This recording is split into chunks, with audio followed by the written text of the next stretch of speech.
Hello friends, आज मैं आपके लिए लाया हूँ महाराष्ट्र बोर्ड के न्यू सिलेबस पर आधारित ज्योग्राफी सब्जेक्ट जिसका कोड है 39 का क्वेश्चन पेपर पैटर्न। तो देखते हैं वेटेज टॉपिक वाइज किस तरह से आधारित किए गए हैं। Topic number 1, lesson number 1, population part 1, जिसके लिए 12 मार्क्स डिसाइड किए गए हैं।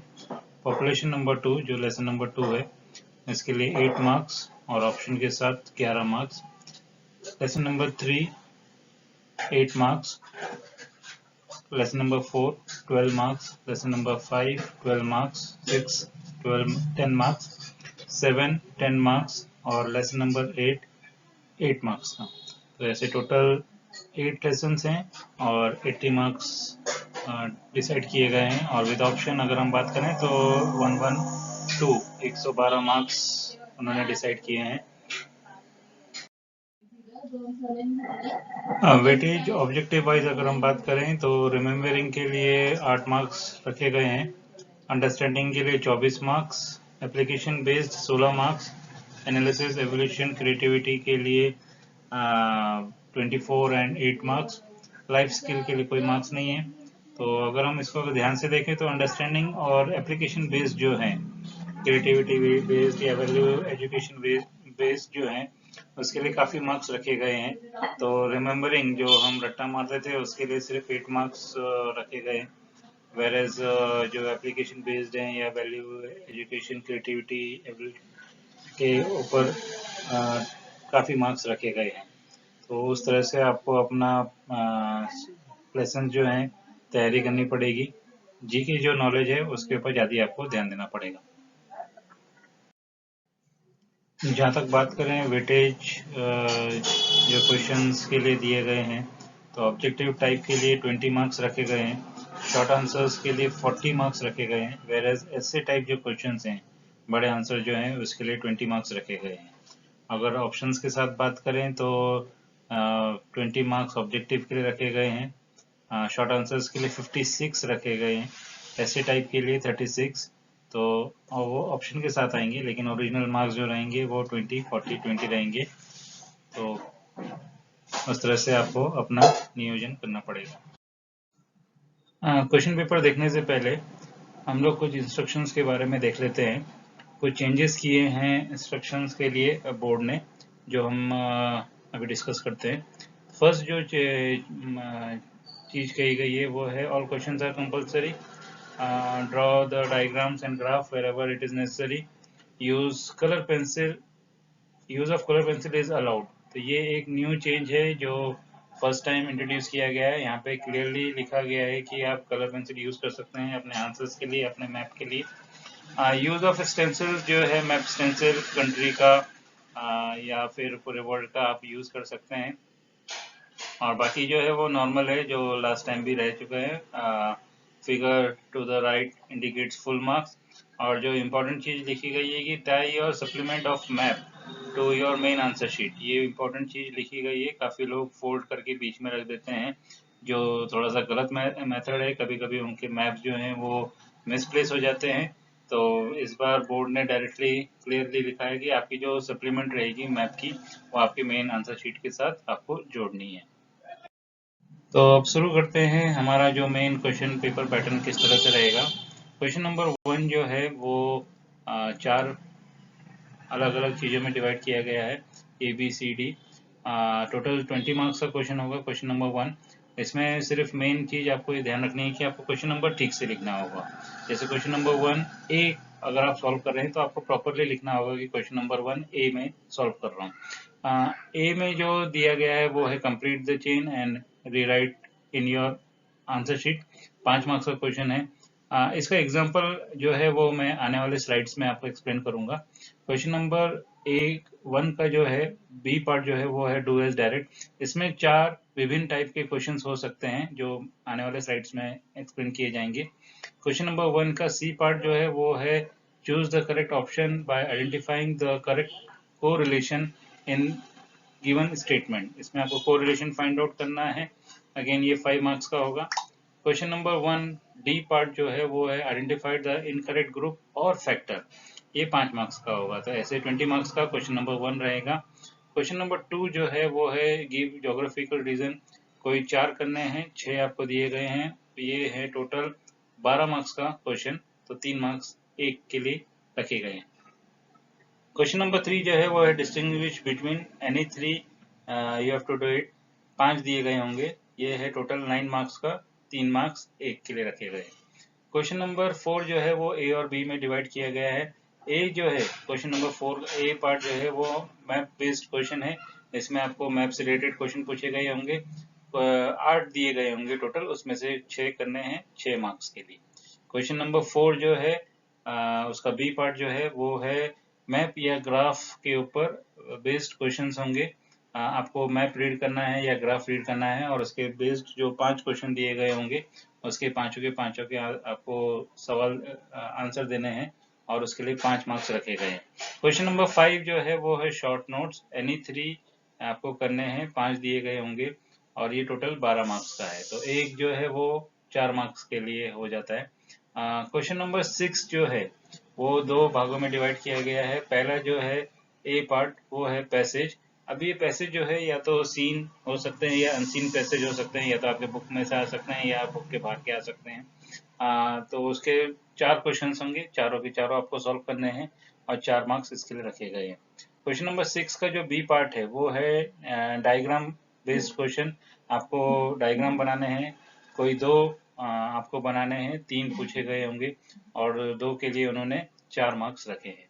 क्वेश्चन नंबर 7 जो लास्ट क्वेश्चन है वो डिटेल में आपको आंसर लिखने हैं, 2 पूछे जाएंगे, दोनों में से आपको कोई एक सॉल्व करना है और ये टोटल 8 मार्क्स का बड़ा क्वेश्चन होगा, ये जो आपको अच्छे से सॉल्व करना है। तो फ्रेंड्स देखते हैं question number 1 A, complete the chain and rewrite your answer, जो 5 मार्क्स का क्वेश्चन होगा। इसमें आपको 3 कॉलम दिए गए होंगे ए बी सी। इसमें आपको तीनों को मैच करना है, ए को बी के साथ और बी को सी के साथ। इसमें बोर्ड ये कहता है कि अगर आपके 2 सही हैं और एक गलत मैच हो जाता है तो आपको 0 मार्क्स मिलेंगे। मैं एक एग्जांपल के तौर पे समझा देता हूँ कि अगर ए और सी आपका सही मैच हो जाता है लेकिन बी गलत हो जाता है तो उस केस में आपको जो है वो 0 मार्क्स मिलेंगे। बोर्ड का स्ट्रिक्ट रूल है कि आपके ए बी सी तीनों मैच होने चाहिए। एक एग्जांपल मैंने नीचे दिया है किस तरह से आपको ये आंसर लिखना है। तो अंटार्कटिका जो है वो डी के साथ मैच होता है बी कॉलम का, और सी के साथ मैच होता है फोर्थ वाला, that is almost no population. तो कुछ इस तरह से आपको आंसर लिखना है, Antarctica permanently snow covered, almost no population. तो क्वेश्चन नंबर 1 बी पार्ट देखते हैं, जो बोर्ड में डू एज डायरेक्ट जो लिखा था। जैसे कि मैंने कहा कि 4 डिफरेंट टाइप के क्वेश्चंस हो सकते हैं। तो जो पहला क्वेश्चन है वो हो सकता है कि choose the correct option and complete the sentence. जैसे कि यहाँ पे physical factor affecting on the distribution of population is, तो इसमें अगर हम बात करें फिजिकल फैक्टर की तो वो है क्लाइमेट। क्लाइमेट जो है वो सही आंसर है, वो आपको इसके आगे लिखना है। ये होगा आपका पहला type question number 1 B part का। दूसरे टाइप की अगर हम बात करें तो क्वेश्चन नंबर 1 बी शायद ऐसा हो सकता है कि complete the statement as per the given instruction. तो इसमें आपको एक सेंटेंस दिया होगा और एक इंस्ट्रक्शन दिया होगा, उस तरह से आपको इसको कंप्लीट करना है। जैसे एग्जांपल हम देख लेते हैं, arrange the following country according to the population from the high to low. तो इसमें अगर आप देखें तो आपको हाई से लो की तरफ जो पॉपुलेशन रैंकिंग है उस तरह से आपको लगानी है। 4 ऑप्शन दिए गए हैं, उसको आपको सीरियली लगाना है। तो जैसे फर्स्ट क्वेश्चन मैंने सॉल्व किया है, इंडोनेशिया जो है नंबर 1 पे है जिसकी 27.5 करोड़ है, Bangladesh 16 crore, Russia 14 crore and Mexico 13 crore. तो इस तरह से इसका सीक्वेंस रहेगा। जैसे कि मैंने कहा था कि एप्लीकेशन बेस्ड क्वेश्चंस हो सकते हैं, तो ये एप्लीकेशन बेस्ड क्वेश्चन हो सकता है, तो इसके भी आपको तैयारी करनी होगी। क्वेश्चन नंबर 1 का बी जो पार्ट है उसका हम तीसरा टाइप देख सकते हैं। शायद इस तरह से भी क्वेश्चन आ सकता है, स्ट्रेट ट्रू एंड फॉल्स, अगर गलत है तो रीराइट योर करेक्ट आंसर। ये भी 5 मार्क्स का ही क्वेश्चन है, तो ऐसे 5 क्वेश्चन आएंगे। तो ये आपके सामने एक एग्जांपल दिया है। तो क्वेश्चन नंबर 3 जो है, क्वेश्चन नंबर 1 बी का जो थर्ड वाला जो है, population density is high in Antarctica, obviously ये जो है फॉल्स आंसर है। वहाँ पॉपुलेशन ही नहीं है तो डेंसिटी का ज़्यादा सवाल ही नहीं होता। तो आपको ये आंसर करेक्ट करके फिर से लिखना होगा। क्वेश्चन नंबर 1 बी का जो फोर्थ टाइप है शायद इस तरह से भी आ सकता है, आइडेंटिफाई द करेक्ट ग्रुप, ऐसा भी वो दे सकते हैं। इसमें अगर हम एग्जांपल की बात करें तो पहले जो अगर हम एग्जांपल देखते हैं, physical factor affecting the distribution of population, तो इसमें फिजिकल फैक्टर्स वाले जो ग्रुप है वो आपको फाइंड आउट करना है। तो ए जो है वो करेक्ट आंसर है, physical structure, availability of water, climate and soil जो है ये परफेक्ट ग्रुप है जो फर्स्ट के साथ मैच होता है। तो इस तरह से आपको अपना आंसर लिखना होगा। ये भी क्वेश्चन नंबर 1 बी का ही पार्ट है। क्वेश्चन नंबर 1 बी के बाद हम देखते हैं question number C, identify the correct correlation. 5 marks का क्वेश्चन होगा। इसमें आपको ए एज एसोसिएशन दिए गए होंगे और आर एज अ रीजनिंग दिया गया होगा। आपको इसका कोरिलेशन फाइंड आउट करना है। जैसे ए आपको दिया गया है, population of a region never changes, और उसका रीजन दिया गया है कि population of a region changes due to the birth rate, death rate and migration. तो इसमें से जो करेक्ट कोरिलेशन है कि population of region never changes, ऐसा हो नहीं सकता, रीजन के चेंजेस पॉपुलेशन जो है वो चेंजेस होते रहते हैं। तो इस जो आर जो है वो सही आंसर है, population of region changes due to the birth rate, death rate and migration. तो आर जो है वो करेक्ट है, ए जो है वो इनकरेक्ट है। तो ये 4 ऑप्शंस आपको दिए गए हैं, 4 में से जो बी वाला जो है वो सही है। तो आपको इस तरह से अपना आंसर जो है आइडेंटिफाई करना होगा, कोरिलेशन कुछ इस तरह से आपको लगाना होगा। क्वेश्चन नंबर 1 सी के बाद क्वेश्चन नंबर 1 डी को देखते हैं, जिसमें आपको आइडेंटिफाई द करेक्ट फैक्टर या ग्रुप जो है, दोनों में से आपको इनकरेक्ट फैक्टर या ग्रुप फाइंड आउट करना है। अगेन ये 5 मार्क्स के होंगे। इसका एग्जांपल अगर हम देखते हैं तो आपको इस तरह से 2 एग्जांपल के तौर पे ये आ सकता है। जैसे पहला वाला एग्जांपल जो है जिसमें फैक्टर हमें फाइंड आउट करना है, इनकरेक्ट फैक्टर। जैसे type of age sex pyramid जो है उसमें से इनकरेक्ट फैक्टर कौन सा होगा, तो 3 टाइप्स हमने इसमें देखे थे, स्टेशनरी, कंस्ट्रक्टिव और एक्सपेंसिव, ये टाइप्स हमने देखे थे। बी वाला जो है वो हमने नहीं देखा, तो इसका जो इनकरेक्ट जो फैक्टर है वो बी रहेगा। या फिर आपको इस तरह से ग्रुप दिए जाएंगे ए बी सी डी, इसमें से आपको जो इनकरेक्ट ग्रुप है वो आपको फाइंड आउट करना है। तो इसमें से अगर मैं आपको डायरेक्टली आंसर बता दूं तो सी जो है वो गलत है, क्योंकि थार, सहारा और गोबी डेजर्ट है, बट जो हिमालय है वो माउंटेन है। तो अगर आप देख सकते हैं तो सी जो है वो इनकरेक्ट ग्रुप होगा। तो आपको ये आंसर जो है वो रीराइट करना होगा, फिर से लिखना होगा कि सी जो है वो गलत है और क्यों है। अगर आप लिख दोगे तो आपके जो मार्क्स हैं वो कंफर्म हो जाएंगे। तो क्वेश्चन नंबर 1 अभी हमने देखा, जिसके 4 पार्ट्स थे ए बी सी डी। मेरा आपसे यही सजेशन रहेगा कि 4 जो पार्ट्स हैं उसके लिए आप ज़्यादा टाइम वेस्ट ना करें। 20 मार्क्स का क्वेश्चन है तो 20 मिनट ही आप उसके लिए रखिए, ज़्यादा से ज़्यादा 25 मिनट।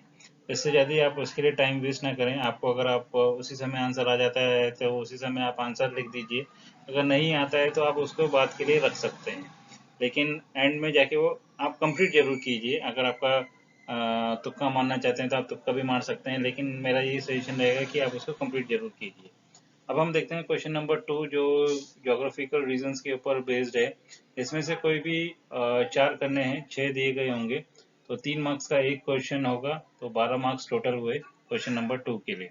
इसका एक एग्जांपल मैं आपको समझा देता हूँ कि किस तरह से आपका आंसर होना चाहिए। तो अगर आप देखते हैं, population density of Asian continent is very high, तो इसकी जो की पॉइंट्स हैं, जो मेन चीजें हैं, वो आपको इसमें लिखना है। अब 3 मार्क्स का क्वेश्चन है तो ऑब्वियसली आपका जो आंसर है वो ऑलमोस्ट थोड़ा सा लेंदी होना चाहिए और प्रॉपर पॉइंट्स होने चाहिए, वैलिड पॉइंट्स होने चाहिए। तो क्लाइमेट जो है, मानसून क्लाइमेट एशियन कॉन्टिनेंट्स का जो है वो काफ़ी अच्छा रहता है। फार्मिंग एक्टिविटी यहाँ पे ज़्यादा होती है, रिवर्स जो हैं बहुत सारी हैं, वैलीज हैं, और फर्टाइल सॉइल देती हैं जो एग्रीकल्चर के लिए बहुत यूज़फुल होती हैं। क्लाइमेट डाइवर्सिटी है यहाँ पे, और अदर रिसोर्सेज हैं जो एशियन कॉन्टिनेंट्स को पॉपुलेशन वाइज जो है वो ज़्यादा हाई रखते हैं। तो ये जो है ये की पॉइंट्स हैं, इसको सबको मिला के आपको अपना आंसर जो है वो डिज़ाइन करना है, ताकि आपके जो 3 मार्क्स है वो कंफर्म हो जाएं। दोस्तों अब बात करते हैं क्वेश्चन नंबर 3 की, डिफरेंशिएट बिटवीन। ये 5 पूछे जाएंगे, उसमें से आपको 3 करने हैं, जो 9 मार्क्स के हैं टोटल। तो 3 मार्क्स का एक डिफरेंशिएट होगा। इसमें आपको जो ध्यान देने वाली बात है, थोड़ा सा लेंदी आपको आंसर लिखना पड़ेगा। एक एग्जांपल मैंने आपके लिए सॉल्व किया है, आप उसको देख सकते हैं। Pull factor of migration and push migration के जो फैक्टर है वो आपको डिफ्रेंशिएट करने हैं कि पुल और पुश में क्या फ़र्क है। तो उसके जो की पॉइंट्स हैं वो है, आप मीनिंग लिख सकते हैं, नेचर लिख सकते हैं, वेरियस टाइप्स लिख सकते हैं। अब इसमें अगर आप देखें तो encouraging climate, job, facility, government support, ये आपके पुल फैक्टर हैं, इसके वजह से आप माइग्रेट होना चाहेंगे। वेयर पुश फैक्टर जो है वो नेगेटिव्स हैं कि फोर्सफुली आपको जाना पड़ता है, क्लाइमेट सुटेबल नहीं होता, जॉब नहीं मिलती, फैसिलिटीज़ नहीं होती, गवर्नमेंट सपोर्ट नहीं करता। तो डायरेक्टली ये इसका नेगेटिव पॉइंट हो सकते हैं पुल के।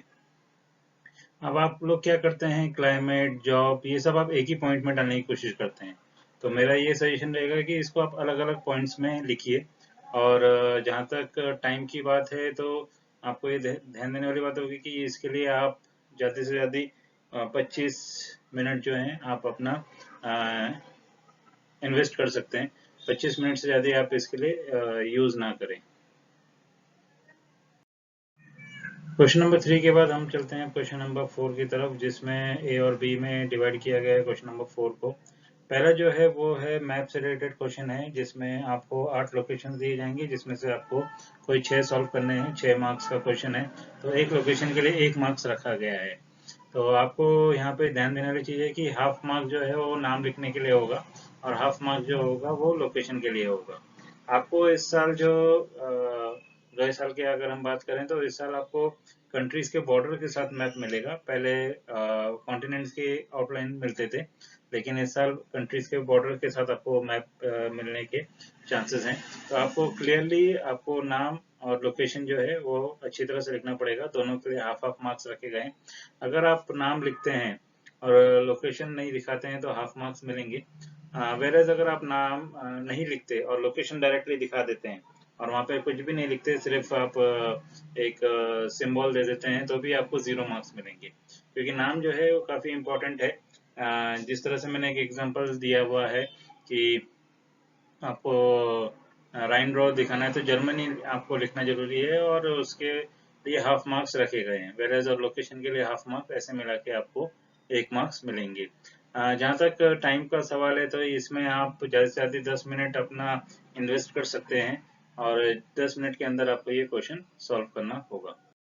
कुछ इस तरह का मैप आएगा, जिसमें आपको नीटली लोकेशन आपको दिखानी है और क्लियरली नाम लिखना है। जैसे कि मैंने कहा, नाम के लिए हाफ मार्क्स हैं और लोकेशन के लिए हाफ मार्क्स। अब बात करते हैं क्वेश्चन नंबर 4 बी की, जिसमें आपको ग्राफ, मैप या डायग्राम दिया जाएगा और 5 क्वेश्चन पूछे जाएंगे उस डायग्राम या उस मैप के ऊपर या ग्राफ के ऊपर। आपको पांचों के पांचों सॉल्व करने हैं, और उसके लिए आपको 5 मार्क्स दिए गए हैं। तो ये जो क्वेश्चन है, ये आपको ग्राफ रीड करना है। आपने 8, 9, 10 में ये क्वेश्चन सॉल्व किया है, तो इसके बारे में आपको थोड़ी सी प्रैक्टिस ऑलरेडी है। तो आपको जो है ग्राफ अच्छे से रीड करना है या मैप अच्छे से रीड करना है, और उसके ऊपर जो बेस्ड क्वेश्चन है वो आप सॉल्व कर सकते हैं। तो इस तरह से आपका क्वेश्चन आ सकते हैं जो ग्राफ के ऊपर बेस्ड है। आप इस स्लाइड में देख सकते हैं, जो पिरामिड जो पूछा गया दिखाया था, वो आप उसके ऊपर जो बेस्ड क्वेश्चन है वो इस तरह से हो सकते हैं। Which type of graph is shown above, in which group male percentage is higher, in age group female percentage is higher. तो इस टाइप के आपको ये क्वेश्चंस मिल सकते हैं, जो सिंपल होते हैं। आपको जस्ट इसको ग्राफ रीड करना आना चाहिए या मैप रीड करना आना चाहिए। अब हम बात करते हैं क्वेश्चन नंबर 5 की, जो राइट शॉर्ट नोट्स हैं। ये थोड़े से लेंथी होते हैं। आपको कोई 5 दिए जाएंगे, उसमें से आपको कोई 3 करने हैं। ये 4 मार्क्स का एक होगा, और टोटल इसके 12 मार्क्स रखे गए हैं। अगर मैं इसको एग्जांपल के तौर पे एक्सप्लेन करूं, तो एक एग्जांपल मैंने दिया है जिसमें मैंने इंटेंसिव सब्सिडेंस एग्रीकल्चर के बारे में पूछा गया है। इसमें आपको अपना आंसर जो है थोड़ा सा लेंदिंग करना पड़ेगा, पॉइंट्स में लिखना पड़ेगा, मेन पॉइंट्स को पेंसिल से अंडरलाइन करना पड़ेगा। तो आप इसको इंट्रोडक्शन के तौर से स्टार्ट कर सकते हैं, जिसमें आप इंटेंसिव सब्सिडेंस एग्रीकल्चर के बारे में डिटेल में इंट्रोडक्शन लिख सकते हैं। उसके साथ आप एक्सप्लेनेशन दे सकते हैं कि आखिर इस टाइप की एग्रीकल्चर में होता क्या है। अगर आप इसके एग्जाम्पल लिखते हैं और मैप इंट्रोड्यूस करते हैं तो आपके जो मार्क्स हैं वो कंफर्म हो जाएंगे। साथ में आप इसके कंक्लूजन के तौर पे इसके पॉजिटिव और नेगेटिव पॉइंट्स लिख सकते हैं जो आपके आंसर को लेंदिंग करने के लिए काफ़ी हेल्पफुल रहेंगे। आप अगर इसको पॉइंट्स में लिखते हैं तो ज़्यादा अच्छा होगा, और मेन मेन जो वर्ड्स हैं या सेंटेंस में जो मेन मेन पॉइंट्स हैं आप उसको अंडरलाइन करेंगे तो आपके जो मार्क्स हैं वो कंफर्म होने के ज़्यादा चांसेस हैं। क्वेश्चन नंबर 6 की जहाँ तक बात करें हम लोग तो ये अगेन दो पार्ट्स में डिवाइड किए गए हैं, ए और बी। ए जो है वो पैसेज से रिलेटेड है, इसमें अनसीन सीन पैसेज आ सकते हैं, यानी कि आपके बुक के ही पैसेज आ सकते हैं या बुक से बाहर के पैसेज आ सकते हैं, और उस पैसेज के ऊपर बेस्ड 4 मार्क्स रखे गए हैं, 4 क्वेश्चंस पूछे गए हैं, चारों के चारों सॉल्व करने हैं, जिसमें से 2 या 3 जो होते हैं वो पैसेज से डायरेक्ट रिलेटेड होते हैं, जबकि एक जो होता है वो जीके बेस्ड होता है, ऑब्वियसली टॉपिक से रिलेटेड ही क्वेश्चन होगा। और इस ये जो पैसेज होगा टोटली ज्योग्राफी के ऊपर ही बेस्ड होगा, ज्योग्राफी के अलावा नहीं पूछा जाएगा, 12th के लेवल के जितना ही रखा जाएगा। ये आपके हाथ के मार्क्स होते हैं, इसको आप अच्छे से पैसेज को रीड कीजिए और उसी में से आंसर ढूंढने की कोशिश कीजिए। इंग्लिश सब्जेक्ट में आपने ये काफ़ी प्रैक्टिस की होगी। और जहाँ तक टाइम का सवाल है इसके लिए आप 10 मिनट्स रखिए, 10 मिनट्स में इसको सॉल्व करने की कोशिश कीजिए। क्वेश्चन नंबर 6 बी की जहाँ तक बात है तो वो ड्राइंग के ऊपर बेस्ड क्वेश्चन है। आपको 3 क्वेश्चन दिए जाएंगे जो जिसमें आपको ड्राइंग बनानी है। 3 में से आपको कोई 2 सॉल्व करने हैं और 4 मार्क्स का क्वेश्चन है टोटल। तो इसमें जो ध्यान देने वाली चीज़ है वो है आपकी नीटनेस और उसका लेबलिंग, जिस ड्राइंग का लेबलिंग। तो ये लेबलिंग करना बहुत इंपॉर्टेंट है। एंड अगर मैं आपकी बुक की बात करूं तो आपके टेक्स्ट बुक में 10 से 15 डायग्राम्स हैं जिसके ऊपर ही 3 आपसे पूछे जा सकते हैं, तो आप उनकी प्रैक्टिस आप अच्छे से कीजिए। आपके बुक में ज़्यादा डायग्राम्स नहीं है, तो ये आपके लिए एक अच्छी बात है। और जहाँ तक ड्राइंग की बात है आप इसमें 5 से 7 मिनट अपने इन्वेस्ट कर सकते हैं, उससे ज़्यादा आप इसके लिए ज़्यादा टाइम ना रखें। क्वेश्चन नंबर 7 जो है वो आंसर इन डिटेल का है। 8 मार्क्स का क्वेश्चन है, 2 पूछे जाएंगे, दोनों में से एक करना है। तो इससे पहले आप लिखना स्टार्ट करें, पहले आप डिसाइड कर लीजिए कि किस आंसर में आप ज़्यादा लिख सकते हैं। तो आप पहले वो ढूंढिए, फिर उसके बाद आप स्टार्ट कीजिए। बच्चे लोग क्या करते हैं, पहले वो फर्स्ट स्टार्ट करते हैं और बीच में अटक जाते हैं, फिर वो सेकंड स्टार्ट करते हैं, जो टाइम वेस्टिंग होता है। तो आप इसके लिए 1 मिनट ले लीजिए, या फिर आपको जब क्वेश्चन पेपर पढ़ने के लिए दिया जाएगा तभी आप इसको चूज कर लीजिए कि मेरे पास किस आंसर के ज़्यादा पॉइंट्स हैं, आप उसी आंसर को स्टार्ट कीजिए। इसमें जो बोर्ड ने मार्क्स रखे हैं वो इंट्रोडक्शन के लिए 1 मार्क्स रखे हैं, लिस्ट के लिए 1 मार्क्स रखे हैं, डायग्राम के लिए आधा मार्क्स रखे हैं, एग्जाम्पल के लिए आधा मार्क्स रखे हैं, एक्सप्लेनेशन के लिए ज़्यादा मार्क्स रखे हैं 3 से 4 मार्क्स, और मैप जो है जितना हो सके आप इसमें यूज़ कीजिए। और ये 8 मार्क्स का क्वेश्चन है तो ऑब्वियसली लेंदी क्वेश्चन आंसर जो है आपसे अपेक्षित है, तो आप वो ज़्यादा करने की कोशिश कीजिए, लेंथ इसकी बढ़ाने की कोशिश कीजिए। और जहाँ तक टाइम का सवाल है तो 25 मिनट से 30 मिनट तक ये काफ़ी होगा इस आंसर को कंप्लीट करने के लिए। तो अब हम बात करते हैं प्रैक्टिकल्स की।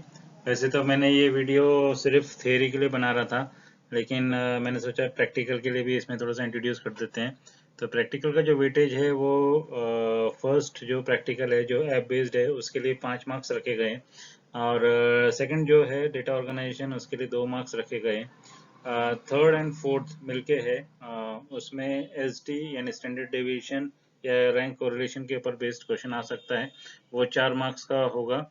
और 5, 6, 7 वो डेटा रिप्रेजेंटेशन के ऊपर है, उसमें graph, bar graph, divided circle और या फिर पिरामिड के ऊपर कोई एक क्वेश्चन पूछा जाएगा जो 3 मार्क्स का होगा।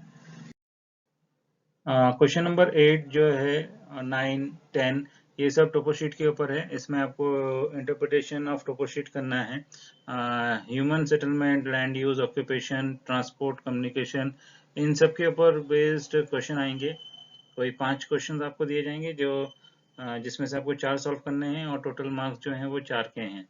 क्वेश्चन जो 11th जो चीज़ है वो है वाइवा और जर्नल, जिसके लिए 2 मार्क्स बोर्ड ने रखे हैं। एक क्वेश्चन पेपर पैटर्न है जो मैं आपसे शेयर करना चाहूँगा प्रैक्टिकल का। अपने आने वाली स्लाइड में। एक मॉडल क्वेश्चन पेपर हम लोग देख लेते हैं प्रैक्टिकल का। टोटल जो प्रैक्टिकल आवर्स रखे गए हैं वो 3 आवर्स रखे गए हैं और मार्क्स 20 रखे गए हैं। 80-20 का पैटर्न होता है ज्योग्राफी का, ये आपको मालूम ही है। क्वेश्चन नंबर 1 जो है वो बाल भारती जियो सर्वे ऐप के ऊपर बेस्ड रहेगा। जो आपने सर्वे किया है उसके एज अ प्रोजेक्ट या उसके ऊपर बेस्ड क्वेश्चन आपसे पूछे जा सकते हैं, जो 5 मार्क्स के होंगे। क्वेश्चन नंबर 2 जो है वो 2 पार्ट्स में डिवाइड किया गया है, ए और बी। ए जो है डेटा ऑर्गेनाइजेशन के ऊपर है, उसके ऊपर आपके 2 मार्क्स रखे गए हैं, जिसमें आपको डेटा दिया जाएगा, उसको आपको ऑर्गेनाइज करना होगा। क्वेश्चन नंबर 2 बी जो है वो स्टैंडर्ड डेविएशन और रैंक कोरिलेशन के ऊपर आ सकता है। 2 क्वेश्चन होंगे, उसमें से कोई एक सॉल्व करना होगा, जो 4 मार्क्स के लिए होगा। क्वेश्चन नंबर 3 जो है वो डेटा रिप्रेजेंटेशन है, जो आप डिवाइडेड सर्कल, बार ग्राफ या फिर पिरामिड के ऊपर बेस्ड क्वेश्चन हो सकते हैं। कोई 2 क्वेश्चन आपको पूछे जाएंगे, दोनों में से आपको कोई एक सॉल्व करना है, जो 3 मार्क्स के लिए होगा। क्वेश्चन नंबर 4 जो है ज्योग्राफिकल टोपोग्राफिकल जो मैप है उसका इंटरप्रिटेशन करना होगा। टोटल 5 क्वेश्चंस आपको पूछे जाएंगे टोपो शीट से, जो human settlement, land use, occupation, communication, transport के ऊपर बेस्ड होंगे। 5 में से आपको 4 सॉल्व करने हैं और 4 मार्क्स का क्वेश्चन होगा। और जो लास्ट जो चीज़ है वो ओरल और जर्नल के ऊपर है, जिसके लिए 2 मार्क्स बोर्ड ने डिसाइड किए हैं। तो लास्ट में मैं आपको बेस्ट ऑफ लक कहना चाहूँगा। होप आपको ये वीडियो अच्छा लगा होगा। मेरे और भी वीडियोस हैं जो लेसन्स के ऊपर बेस्ड हैं, आप उनको भी जाके चेक कर सकते हैं। और अगर आपको ये वीडियो पसंद आया होगा तो लाइक करके शेयर कीजिए और सब्सक्राइब कीजिए, ताकि आने वाले दिनों में मैं आपको और अच्छे वीडियो दे सकूं। जितनी जल्दी हो सके जब आंसर की आ जाएगी तो मैं आपके साथ आंसर भी शेयर करूंगा, ताकि आप अपने आंसर जो हैं चेक कर सकते हैं। तो again best of luck students, and hope आपने ये वीडियो एंजॉय किया होगा। Thank you very much.